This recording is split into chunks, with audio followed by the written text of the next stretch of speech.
Lauren asks, once the deal has been done, what can we do to stay top of mind with our customers so that we can deepen our business relationship with them?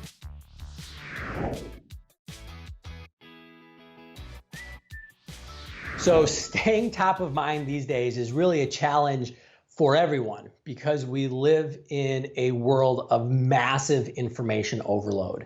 So I think the first thing to remember is that you're not going to stay top of mind with your customers all the time, every day, for months and months and months. So what we have to do is have strategic points of contact with the people that are in our network, specifically our customers.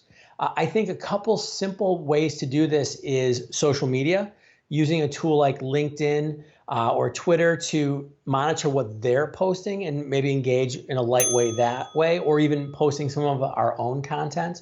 I think it's also great to just reach out, give a phone call every couple months, every other month, every quarter, shoot a quick email. And then I think that there's still the opportunity to provide value beyond the sale. Even something as simple as going, hey, can I connect you with so-and-so at company XYZ who's working on a similar part of the business as you are, or you just might get along well, right? So just looking for those ways to provide quote unquote value for the people that you've sold to, as opposed to just ignoring them and moving on to the next sale, which is the mistake most salespeople make.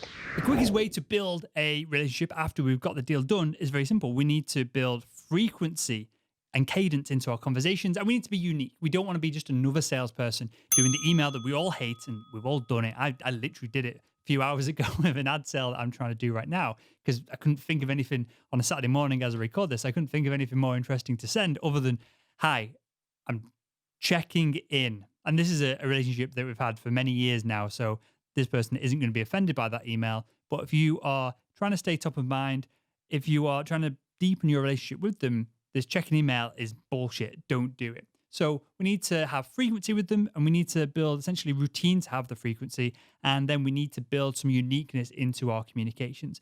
Perhaps then you're both into mixed martial arts, boxing, whatever it is, football.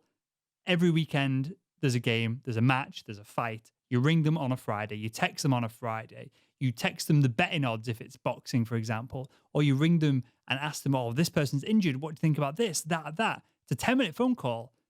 It's nothing to do with business, and it's a conversation that they would have with their friends. Now, don't get me wrong, you can't do this weirdly and strategically, and you pick up a football team, a soccer team, just to have a conversation with them. That's not congruent. They're going to see right through it. They're going to see that it's bullshit. But find some common ground on something, and every Friday, give them that call. It's frequent. It's got the cadence element to it of every Friday, they're at 3 o'clock, they're going to be expecting that phone call from you. And that is a powerful tool in itself because new business opportunities, referrals, all that good stuff come on the back of a 10-minute conversation about how Floyd Mayweather is going to knock the shit out of Conor McGregor. Once a sale is confirmed, then the relationship truly begins. Prior to that, it's been sort of a dance, a courtship.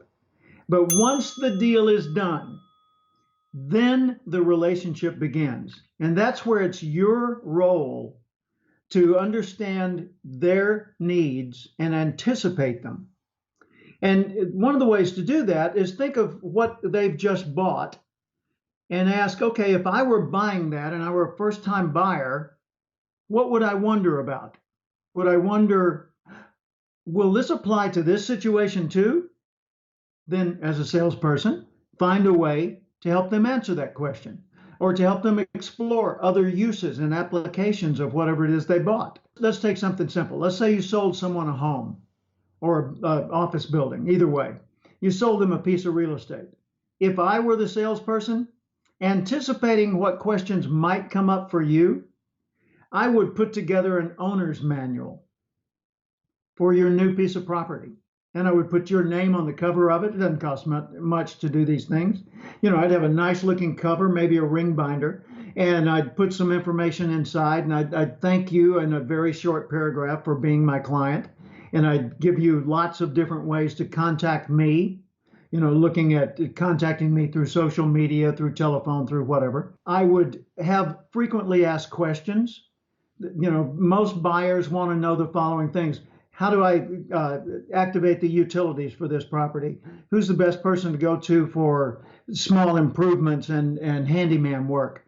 Where's the closest post office and so forth? And I would have those things in there.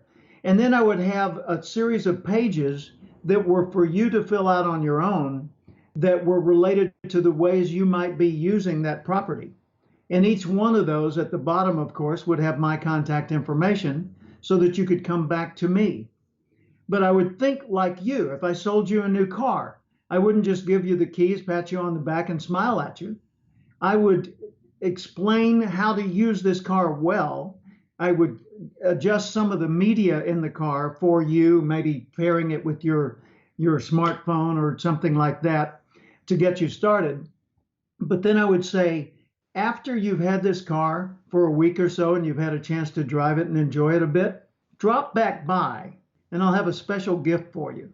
And I'll be happy to answer any questions that may have come up that maybe we hadn't talked about today. And then I let them know, that I'm going to send them an email to stimulate that. And so watch their email. And then by the way, I'm making this up as I'm telling you this. It's thinking like the customer's needs, not thinking like the seller's wants. That's a big deal. That's a very, very big deal.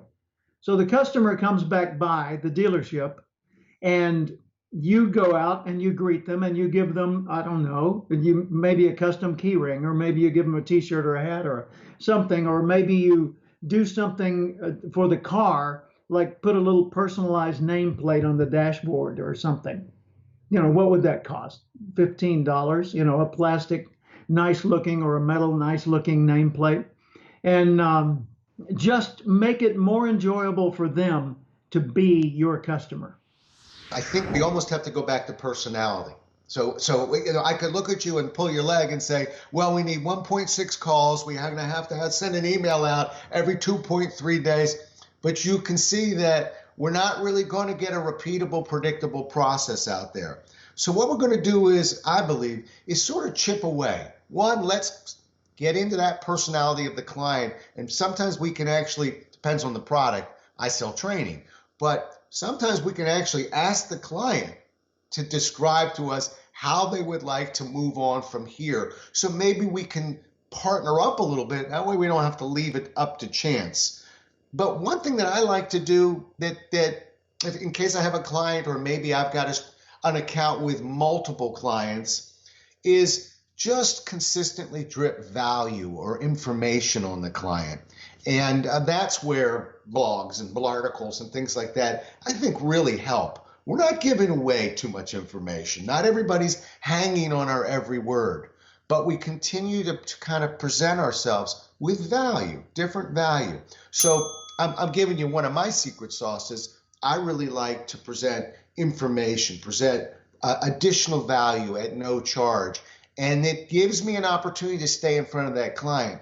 In my business, I can't tell you how many times I get a request to speak from a client at a meeting, a year end, something, and I'm looking and they've actually hit reply to a blog that I've sent out that week. So the blog poked them. They said, yeah, what about that Jollis guy? And it gave them an opportunity for me to be kind of back in the front of their mind again. But now that's the way I do it. Not everybody is going to provide information, but I think some sort of value that we can drip on the client in a very unobtrusive way generally fits. But if that doesn't work, the best way to do it is ask the client. They'll tell you. We do this all the time with our customers. When somebody purchases, that's not the same as somebody, or signs a contract, that's not the same as they're successfully using the product or getting value from the service. So, What Profits, we're a marketing agency. People are writing us 10 to 50K checks a month. And, when someone signs a dotted line on the contract, we send them an invoice. So now they got a bill. Well, if you just leave them high and dry while we get them sorted on the back end, to get a call sorted out, to get everything started, it'll be 6 months before when somebody signs to where they get a lot of value from it.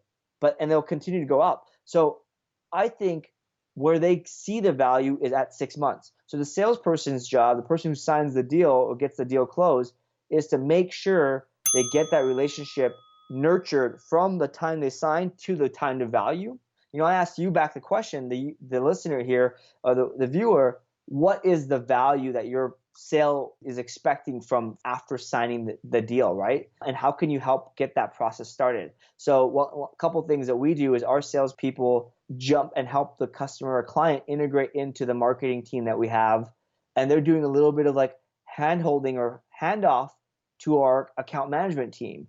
And then our marketing team is being super transparent with the client of what, not just like, here's the results we're going to get, here's the time frames, but why we're thinking, what we're thinking about, why we're thinking about it, why it makes sense, and the likelihood of failure, success, what have you.